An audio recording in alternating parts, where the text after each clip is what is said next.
प्रभु भी हंसे। इधर जिन जिन राजाओं से धनुष हिला भी नहीं था, वो सारे राजा एक बाय एक जहां तहां गाल बजाने लगे। क्या गाल बजाने लगे? गोस्वामी जी कहते हैं, उठी उठी पहिरी सनाह अभागे, जहां तहां गाल बजाने लगे। अचानक राजा, कोई राजा उधर से खड़ा होता है, कोई राजा उधर से खड़ा होकर लगे चिल्लाने।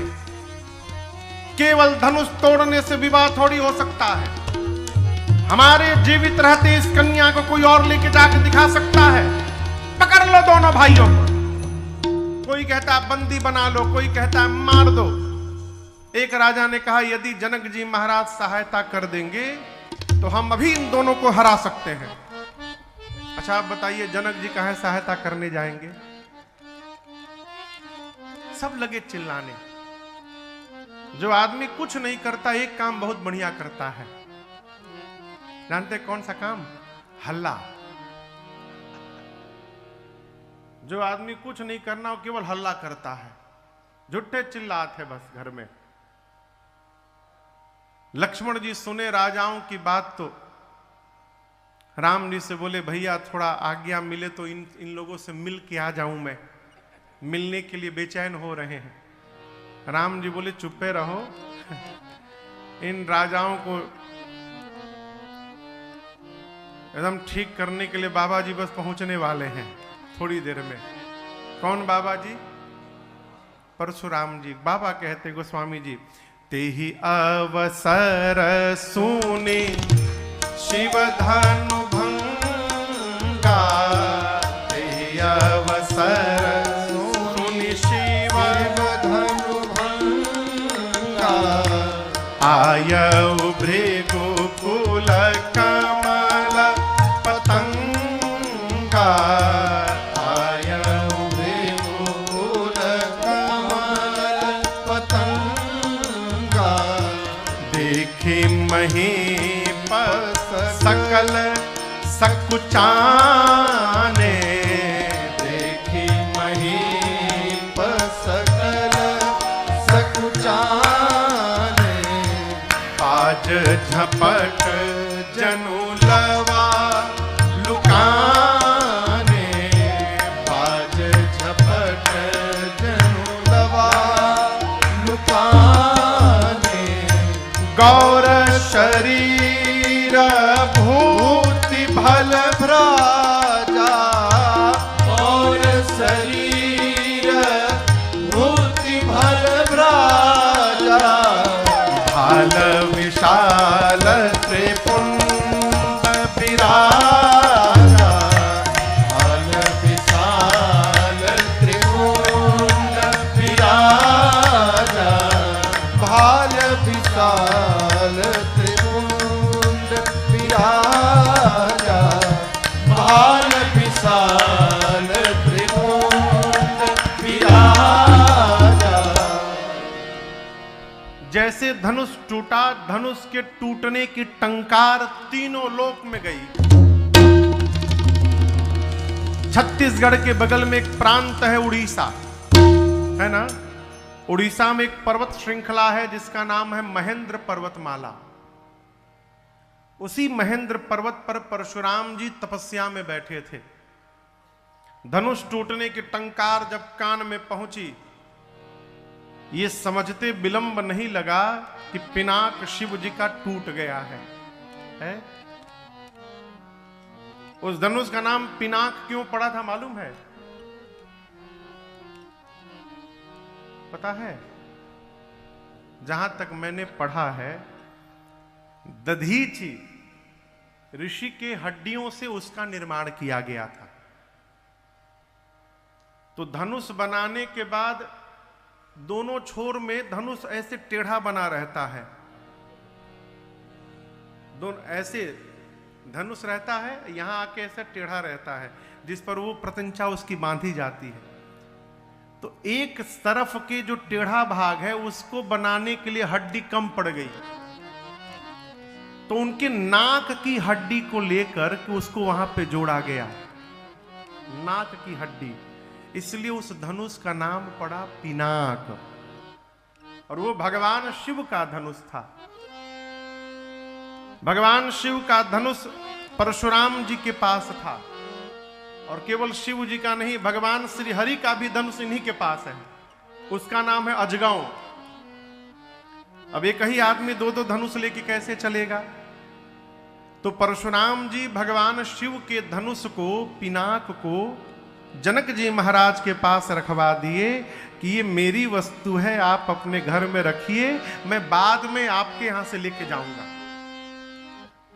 अब कोई अपना सामान आपके घर रखे, छोड़ दे रखने के लिए, आप उसको दांव पे लगा देंगे? आवाज सुनाई पड़े, समझे गए तो पिनाक टूट गया, क्रोध में आ गए, और उसी क्रोध की अवस्था में पहुंचे कहां? मिथिलापुरी में। गोस्वामी जी कहते हैं, जिस प्रकार बाज को देखने के बाद छुटकी लवा चिरई घोंसले में लुका जाती है, परशुराम जी को देखने के बाद सारे राजा छिपने का स्थान ढूंढने लगे, कहां भागे हम लोग। यहां गोस्वामी जी ने स्वरूप का बड़ा अद्भुत वर्णन किया। गोरा शरीर है, गौर शरीर, पूरे शरीर पर भस्म का लेपन लगा हुआ है। भूति, भूति यानी विभूति, भलभ्राजा, ये विशाल ललाट है, भाल विशाल, त्रिपुंड विराजा, त्रिपुंड शोभायमान है। जिस मनुष्य का जितना ललाट विशाल हो, वो उतना सौभाग्यशाली माना जाता है। बाल उड़ने के पहले, अब हमारे पंडित जी हैं, इनका यहां से लेके यहां तक ललाटे है पूरा। आप दर्शन करिए, यहां से लेके यहां तक ललाट है पूरा। तिलक लगाओ थे तो यहां से लेके यहां तक लगा लेते हैं। हाँ? कहो ऐसा नहीं, बाल के साथ जो ललाट हो विशाल, वो दिव्य है। विशाल ललाट है तो दिखाई पड़े कि विशाल ललाट है। आजकल ऐसन ऐसन बाल के फैशन आ गए हैं ना साहब, क्या बतावें हम आप। सिर के ऊपर ही स्ट्रेट हाईवे, नेशनल हाईवे, प्रधानमंत्री ग्राम सड़क योजना, सब बना हुआ यहीं पर। क्या हो?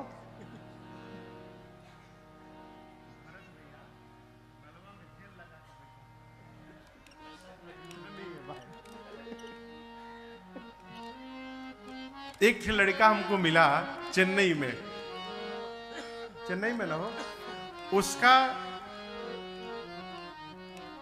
इसके आगे, आधे के आगे इतने बड़े बड़े बाल, और आधे के पीछे पूरा साफ। न जानिए ये कौन सा फैशन था। वो ना मेल में समझ में आ रहा था, ना फीमेल में समझ में आ रहा था। ललाट यदि विशाल है तो दिखाई पड़े विशाल ललाट है, सौभाग्य है। और एक निवेदन करूं, सनातनी है आप लोग, है ना? सनातनी है कि नहीं है? जोर से कहिए। कैसे पता चलेगा सनातनी है? कितने लोग तिलक लगाए हैं? जो नहीं लगाए हैं वो लगाए थे महाराज, पसीने से मिट गया। ठीक है, मिट गया, आज मिट गया, कोई बात नहीं, तिलक लगाइए। हम लोग एक भजन गाते हैं,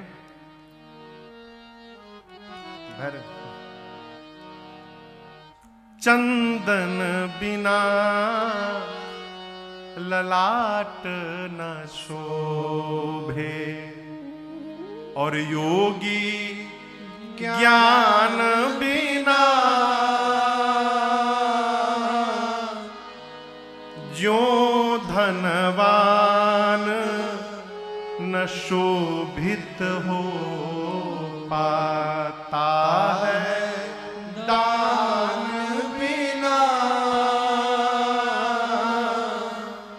तीर्थ व्रत बेकार सभी है, तीर्थ व्रत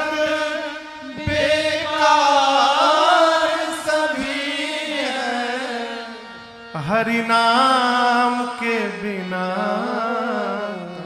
तन तर न सकेगा मूरख प्राणी राम के बिना। है पहला अंतर क्या हो? बिनु पानी के नाव चले, कोटि जतन पची पची मरिया, कि जल बिनु तरई की नाव। बिना पानी के क्या नाव चलेगा? बिनु पानी के नाव चले ना, न घी बिनु दीप जले, और नारी सुहागन नहीं लगे, जब तक ना मांग भरे। नीलकंठ कोई हो ना सका है, नीलकंठ कोई हो ना सका है, विषपान के बिना तन तर न सकेगा मूरख प्राणी राम के बिना। ललाट पर तिलक हो।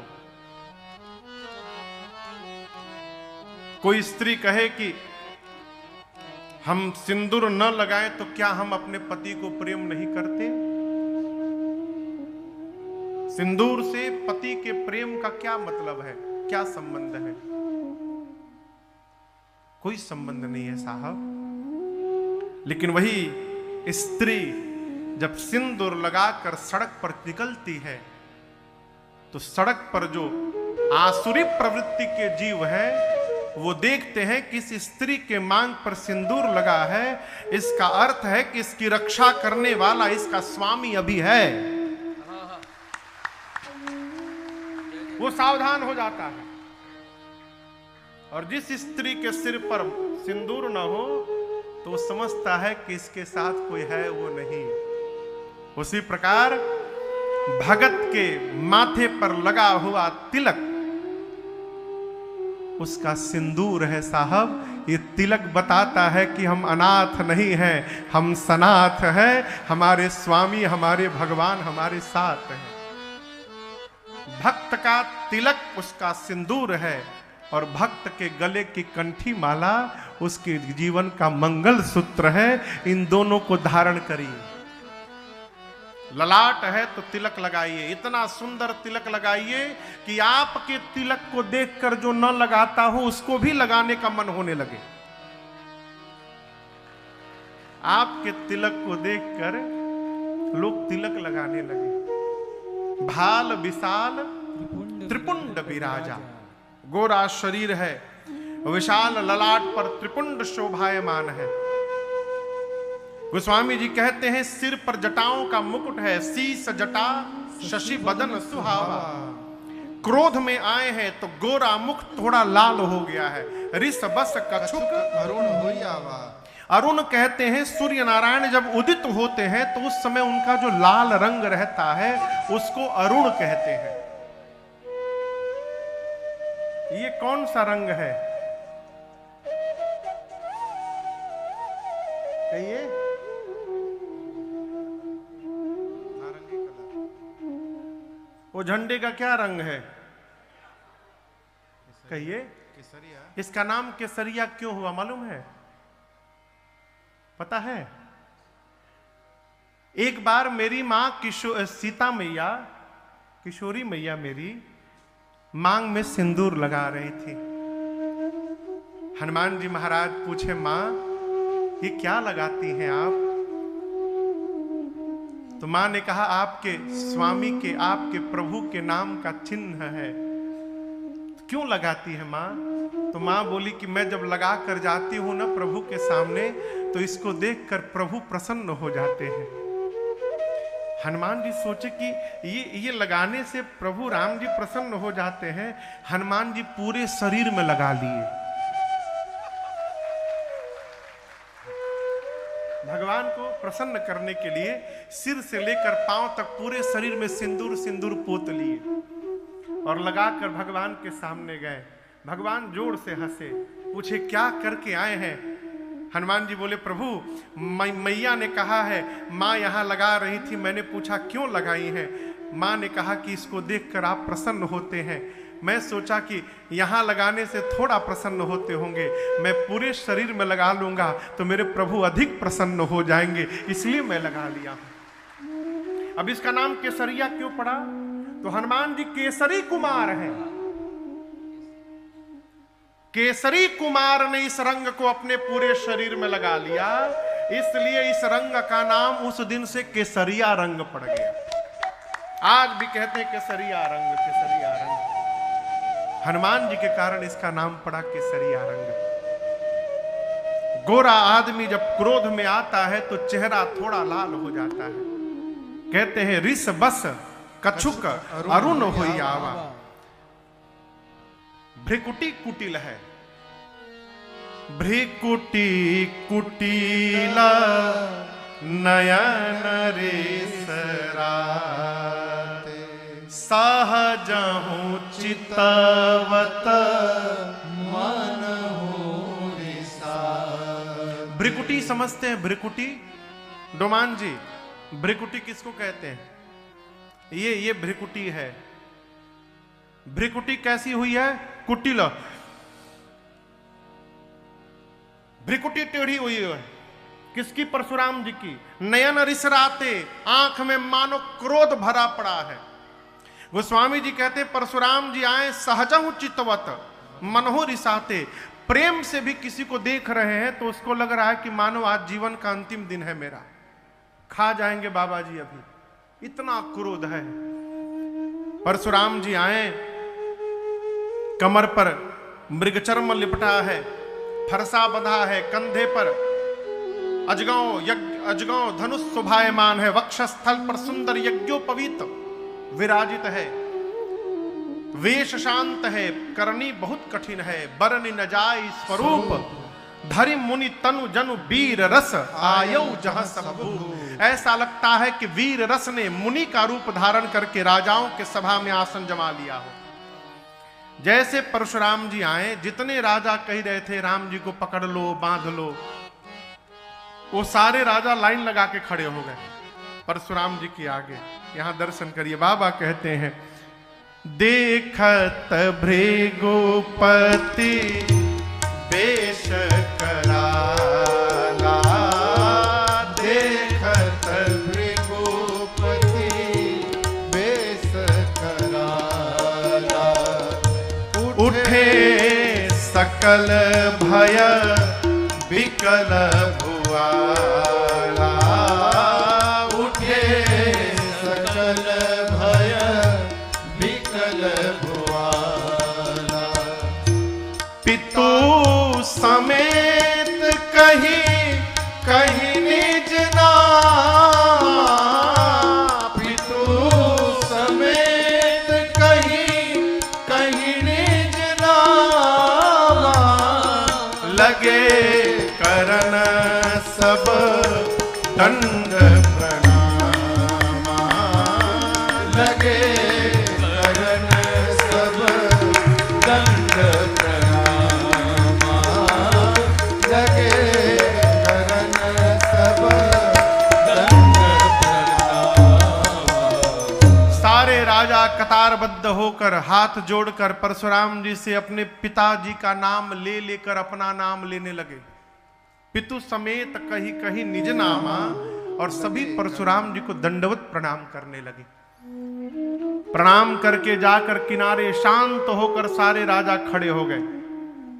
आपस में बात करते हुए कहने लगे, यदि पता रहता कि बाबा जी यहाँ आने वाले हैं, हम सौगंध खा के कहते हम धनुष तोड़ने कदापि ना आते यहाँ पे।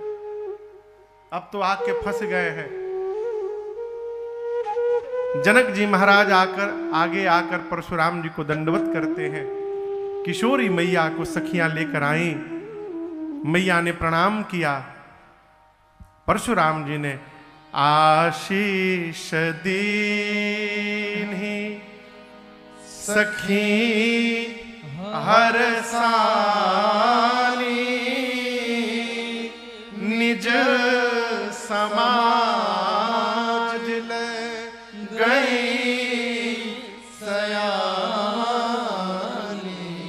बाबा इतने क्रोध में है, जैसे मैया ने प्रणाम किया, विश्वामित्र जी ने उसी क्रोध की अवस्था में परशुराम जी ने आशीर्वाद दिया। आशीर्वाद मिलने के बाद सखियां तुरंत मां को वहां से लेके गई, हटाओ यहां से बाबा जी के सामने से।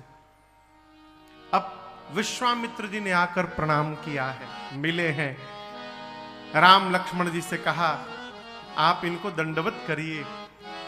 भैया के साथ प्रभु ने परशुराम जी को प्रणाम किया है और आप दर्शन करिए। जैसे भगवान का रूप दिखाई पड़ा, परशुराम जी भगवान के चेहरे में खो गए। ऐसा लगता है मानो अनंत कोटि कामदेव को पराजित करने वाला सौंदर्य आंखों के सामने उपस्थित हो गया हो। थोड़ी देर भगवान को निहारे, तब तक अचानक याद आई कि मैं क्यों आया हूं यहां पर। जनक जी महाराज से पूछे, बहुरी बिलो की बिदे हसन कहु का अति धीर, पूछत जान अजान जिमी व्यापेउ को शरीर। जनक जी को देखकर परशुराम जी ने पूछा, कहो इतने सभा में भीड़ क्यों है तुम्हारे, इतने राजा क्यों आए हैं। गोस्वामी जी कहते हैं कि जान सब रहे हैं, लेकिन जान कर भी अनजान की तरह पूछ रहे हैं। पूछत जानी अजान जिम। उस समय का एक नियम आपको बताऊं, रूल रेगुलेशन था कि बिना परशुराम जी से अनुमति लिए धरती पर कोई क्षत्रिय सम्मेलन नहीं करा सकता था। किसी को क्षत्रियों का सम्मेलन कराना होता था तो पहले परशुराम जी से अनुमति मांगनी पड़ती थी। और आज दीप दीप के राजा यहां आए हुए हैं, परशुराम जी को पता भी नहीं है। पूछा क्यों आए हैं। जनक जी महाराज ने समाचार कही जनक सुनाए, जिहि कारण महीपस आए।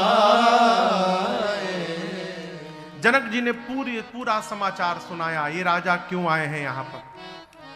कहा प्रभु, मेरे बिटिया के विवाह का स्वयंवर था, स्वयंवर के केंद्र में शिव का पिनाक था, उसी स्वयंवर में भाग लेने सारे राजा आए हैं। जैसे जनक जी ने कहा, तब तक पिनाक के टूटे हुए खंड पर दृष्टि चली गई परशुराम जी की, और टूटा हुआ खंड दिखाई पड़ा। ऐसा लगा मानो किसी ने अग्नि के भीतर घी झोंक दिया हो। क्रोध और भभक उठा।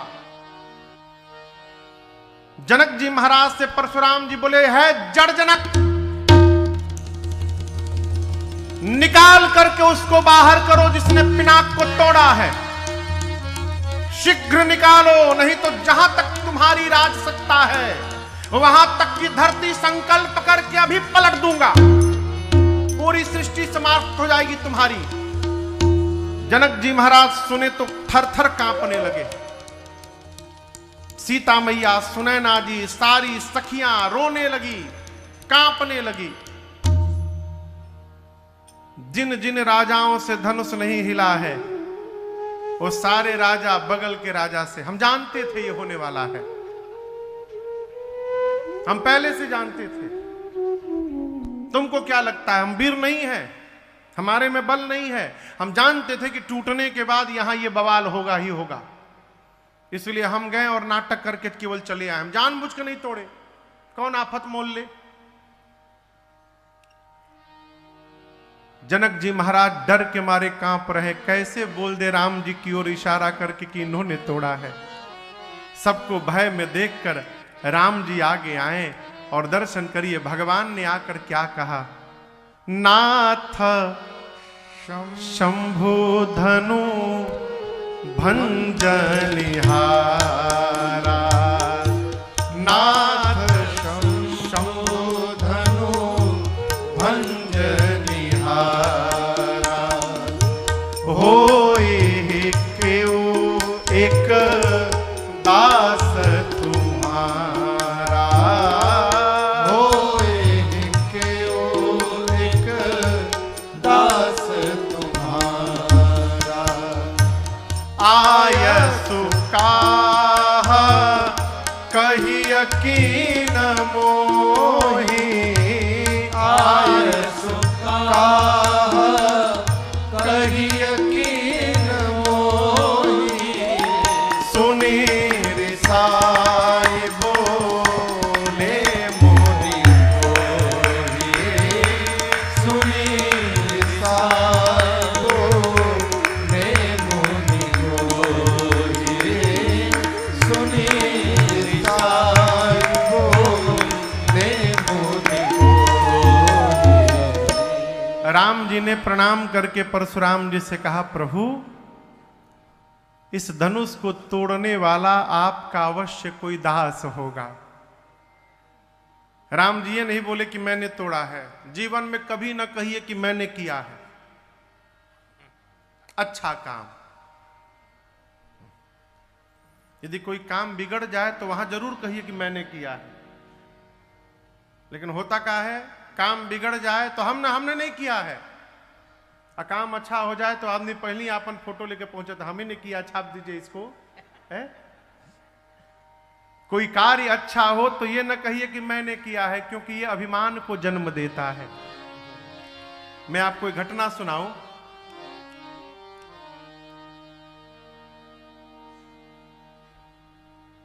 भारत के इसरो का कोई मिशन था। उस समय वैज्ञानिक के रूप में वहां पर इसरो में भारत के पूर्व राष्ट्रपति परम आदरणीय श्री एपीजे अब्दुल कलाम साहब थे। अब तो भगवान के धाम में है वो। उस समय वहां वैज्ञानिक थे। मैंने एक रिपोर्ट पढ़ी थी, वो मैं आपको बता रहा हूं। कौन सा मिशन था मुझे स्मरण में नहीं आ रहा है। पहला जब उस मिशन का प्रयास किया गया था तो उस मिशन के हेड कोई और वैज्ञानिक थे, जो चीफ थे उस पूरे मिशन के, वो कोई और थे। और उनके अंडर में, उनके नीचे में कलाम साहब थे, जो वैज्ञानिक थे उस मिशन में लगे हुए थे। पहले अटेम्प्ट में वो मिशन फेल हो गया, करोड़ों रुपए भारत का समाप्त हो गया। उस मिशन से आशाएं बहुत थी। अब फेल हो गया मिशन तो उसका दायित्व कौन लेगा? तो अब्दुल कलाम साहब प्रेस को संबोधित करने जा रहे थे। तो जो मिशन के हेड थे उन्होंने कलाम साहब से कहा कि आप न जाइए, मैं जाता हूं, मैं मिशन का हेड हूं। और उन्होंने जाकर प्रेस से कहा कि इस मिशन के फेल होने का सारा दायित्व मैं स्वयं को लेता हूं, ये मेरे कारण फेल हुआ है, हमारे वैज्ञानिकों का इसमें कोई अपराध नहीं है। उन्होंने बहुत मेहनत की, तपस्या की। 2 वर्ष बाद वही मिशन सक्सेस हुआ। और जब सक्सेस हुआ तो फिर से प्रेस वार्ता थी। तो कलाम साहब बैठे हुए थे कि जो मिशन हेड है वो जाकर प्रेस वार्ता करेंगे। लेकिन जब सक्सेस हो गया उस समय मिशन के हेड वार्ता करने नहीं गए। उस समय कलाम साहब को कहें कि आप जाकर प्रेस वार्ता करिए और उनको संबोधित करिए। यह है श्रेष्ठ व्यक्तित्व। घर में, परिवार में जब कोई काम बात बिगड़ जाए तो जिम्मेदारी लेने का स्वभाव बनाइए, और जब काम खूब बढ़िया हो जाए तो उस कार्य के श्रेय को बांटने का स्वभाव बनाइए कि सबने मिलकर के किया है। राम जी कहते, प्रभु इस धनुष को तोड़ने वाला अवश्य आपका कोई दास होगा। इतना बड़ा कार्य वही कर सकता है जिस पर आपकी कृपा हो। कहिए, आयसु काह कहिय कीन मोहि सुनी रिसाई बोले मोहि कोहि। राम जी बोले क्या आज्ञा है कहिए। अर्थात राम जी ये कह के बताना चाहते हैं कि वो दास मैं ही हूं, आज्ञा करिए क्या करना है। लेकिन राम जी की ये बात समझ में नहीं आई परशुराम जी को। बोले राम, सेवक वो होता है जो सेवा करता है। जिसने पिनाक तोड़ा है वो सहस्त्रबाहु के समान मेरा शत्रु है। मैं कहता हूं शीघ्र उसको निकाल करके भीड़ में से बाहर करो। जिसने पिनाक को तोड़ा है वो स्वतः बाहर निकल आवे, नहीं तो समाज मिलकर के बाहर करे, नहीं तो जितने राजा हैं सभी राजाओं को मार दूंगा। न तो मारे जय ही सब राजा। राजा। राम जी मन में सोचे अब कैसे बतावे हम आपको कि वो मैं ही हूं। जितने राजा बगल में खड़े थे सब राजा आपस में बात करने लगे। बताओ राम जी को सीधा सीधा बोलना चाहिए कि मैंने तोड़ा है, तो जाकर वहां बात घुमा रहे कि आपके किसी दास ने तोड़ा होगा। ये बाबा जी समझ ही नहीं पा रहे कि वो दास सामने खड़ा है। एक राजा ने कहा एक काम करो, तुम जाके बता दो, तुम जाओ जाकर बता दो बाबा जी से कि राम जी ने तोड़ा है। वो राजा बोले मूर्ख हूं क्या? बाबा जी कह रहे कि जिसने तोड़ा है अपने आप बाहर निकल जाए, और नहीं तो समाज उसको बाहर निकाले। हम बताने के लिए बाहर निकले कि राम जी ने तोड़ा है, हमको समाज से बाहर निकलते बाबा जी समझ लें कि हमने तोड़ा है, हमको मार दिए तो मरेंगे तो सब मरेंगे, मैं अकेले मरने वाला नहीं हूं। अब राम जी मौन। राम जी क्या समझावे। लक्ष्मण जी आकर प्रणाम करके राम जी से बोले भैया ऐसे समझेंगे नहीं बाबा जी, कहिए तो हम समझावें थोड़ा इनको। राम जी बोले समझाओ। लक्ष्मण भैया आए और सबसे पहले काम किए, सुनी मुनि बचन लखन मुँह सुखाने। परशुराम जी क्रोध में तिलमिला रहे हैं। कोई आदमी बहुत क्रोध में हो और उसके सामने जाकर आप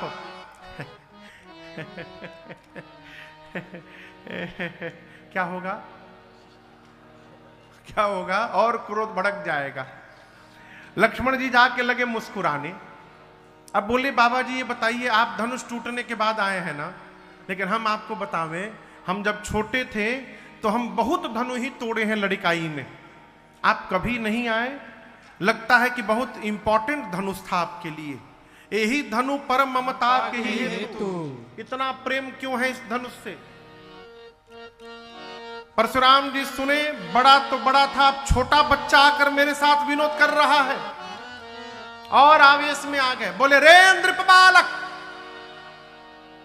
तू नहीं बोल रहा है, तेरा काल तेरे मुख से बुलवा रहा है। शिव के पिनाक की तुलना तू छोटी सी धनु ही से करता है। लक्ष्मण जी हंस करके बोले ऐसा ऐसा है, रुकिए रुकिए रुकिए, हम लेट मी क्लियर फर्स्ट। ऐसा है कि धनु ही हो चाहे धनुखा हो, छोटा धनु ही हो चाहे बड़का धनुष हो, दोनों से एक ही काम किया जाता है, बाण चलाया जाता है। हमारी दृष्टि में छोटा हो चाहे बड़ा हो, सुनहु देव सब धनुष समान, सब धनुष एक बराबर है। हम कह रहे टूट गया तो उसके लिए इतना क्यों क्रोधित होना? टूट गया टूट गया, हम बतावें किसी ने तोड़ा नहीं है, ऊपर से केवल पॉलिश था, ऊपर से भीतर भीतर खोखला हो गया था, आपको पता ही नहीं। छुअत टूट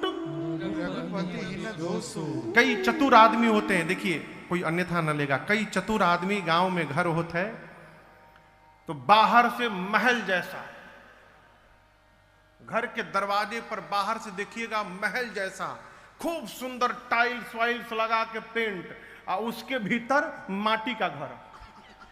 हाँ, लक्ष्मण जी कहे कि ऊपर से पॉलिश था, भीतर भीतर खत्म, भैया ने टच किया, छुअत टूट रघुपति ही न दोषो, भैया का दोष नहीं है, पुराना था, भैया ने स्पर्श किया टूट गया, हम क्यों अभिमान करें हमने तोड़ा है।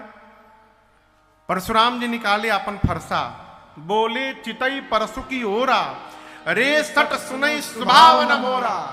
हे मूर्ख, तू मेरा स्वभाव नहीं जानता। बालक देख रहा हूं तुझे, बालक जानकर भी मारा नहीं हूं। मुझे केवल मुनि लोग जानते हैं। विश्वास ना हो तुझे तो तेरे गुरु जी पूछ ले विश्वामित्र से, मैं कौन हूं। लक्ष्मण जी बोले गुरु जी से, गुरु जी कौन है? चुप कर, मैं बताता हूं मैं कौन हूं। परशुराम जी बतावे अपने मुख से, मैं कौन हूं? बाल ब्रह्मचारी अति कोही विश्व विदित क्षत्रिय कुलद्रोही। मैं बाल ब्रह्मचारी हूं, क्रोधी नहीं हूं, अति क्रोधी हूं, पूरा जगत जानता है क्षत्रिय कुल का द्रोही हूं। लक्ष्मण जी बोले और कुछ, और कुछ बताइए। बोले फरसा देख रहा है तू, ये फरसा मेरा 21 बार धरती को क्षत्रिय ही विहीन किया हूं।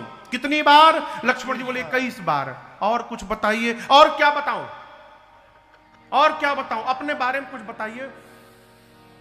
तेरे माता पिता का स्मरण करके तुझे नहीं मार रहा हूं मैं। ऐसा कोई कार्य मत कर कि मुझे तेरा वध करना पड़े। लक्ष्मण जी बोले हो गया, अब हम बता रहे हैं। मैं बहुत भाग्यशाली हूं, मुझे अभी पता चला कि मैं बहुत भाग्यशाली हूं। परशुराम जी बोले क्यों? पहली बार कोई जीवन में मुझे ऐसा वीर मिला है जो अपनी प्रशंसा स्वयं करता है। सबकी प्रशंसा तो दुनिया करती है, लेकिन आप अपनी प्रशंसा दूसरे पर विश्वास से नहीं, ठीक से बोल पाए ना बोल पाए, कुछ छोड़ दिए तो अपने बताए रहो। लेकिन बाबा जी यहां कुम्हड़ बतिया को नाही, जे तर्जनी देख मरी जाही। यहां कोई कुम्हड़े की बतिया नहीं है जो हाथ देख के तर्जनी डर जाएगा। आप बात बात में फरसा निकाल रहे हैं तो हमरो पास धनुष बाण है। परशुराम जी बोले हो जाए फिर। तो क्या हो जाए? युद्ध। लक्ष्मण जी बोले हम लड़ेंगे नहीं आपसे। क्यों नहीं लड़ेगा? लक्ष्मण जी बोले हम रघुवंशी हैं, रघुवंशी ब्राह्मण पर और गौ पर प्रहार नहीं करते हैं, ये हमारी मर्यादा है। फटाना अभी। लक्ष्मण जी बोले आप ब्राह्मण हैं, युद्ध में यदि हम आपको मार दिए, क्या बोले तुम? मान लीजिए, मान लीजिए हम आपको मार दिए तो ब्रह्म हत्या का पाप लगेगा हमको। और युद्ध में आपसे पराजित हो गए तो रघुवंशी होकर युद्ध में पराजित हो जाना मेरे कुल पर कलंक लग जाएगा। जीतूंगा तो पाप लगेगा, हारूंगा तो कलंक लगेगा। नुकसान आपका है कि हमारा है? दोनों प्रकार से हमारा नुकसान है। इसलिए आप कितना भी ललकारिए, हम आपसे लड़ेंगे नहीं। परशुराम जी लक्ष्मण जी से नहीं बतिया पाए तो विश्वामित्र से बोले कौशिक सुनहु मंदु यह बालक कुटिल काल बस निज कुल घाल। हे विश्वामित्र, तुम्हारा जो चेला है ये गोरा वाला, लगता है ये इसका काल निकट आ गया है। ऊपर से जितना गोरा है भीतर से उतना काला है, ये संभाल करके नहीं बोलता। राम जी बोले क्यों क्रोध में आ रहे हैं? सरकार, बुद्धिमान लोग बच्चों की बात पर ध्यान नहीं देते हैं। बच्चे बोलते कुछ और है, निकलता कुछ और है, कहते कुछ और है, होता कुछ और है। हाँ? बालक बर्रे एक स्वभाव। तब तक लक्ष्मण जी बोले इतना ही प्रेम है तो यही टुकड़ा पड़ा हुआ है, किसी को बुला के जुड़वा लीजिए। परशुराम जी बोले देखो फिर बोला ये।